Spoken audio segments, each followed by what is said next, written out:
Армысыздар ұлы дала жаңалықтары арнасының көрермендері. Әнші Төреғали Төрәлі тағы да көпшіліктің талқысына түсті. Бұл жолы өнер иесі Қайрат пен Қызылжар командалары арасындағы футбол матчында өнер көрсеткен. Алайда әлеуметтік желіде тараған видеодан кейін әншінің сахнадағы әрекеті қызу талқылана бастады.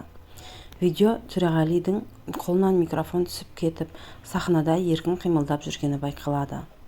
Осы сәт көпшіліктің назарын аударып, түрлі пікірлердің тууына себеп болды.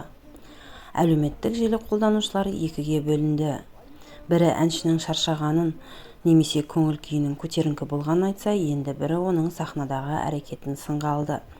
Пікір жазғандардың арасында ішімдік ішкен сияқты, микрофон түсіп әннің сәнін кетірді, жыл сайын бір дауға ілігеді деген пікірлер де кездескен. Алайда әзірге Төреғали Төрәлі бұл жағдайға қатысты ресми түсініктеме берген жоқ. Сондықтан желіде айтылып жатқан ақпараттардың нақты қаншалықты шындыққа жанасатыны белгісіз. Ал сіздер қалай ойлайсыздар? Бұл жай ғана сәтсіз шыққан видео ма, әлде әншінің сахна мәдениетіне қатысты мәселе бар ма? Пікірлеріңізді комментарийге қалдырыңыздар.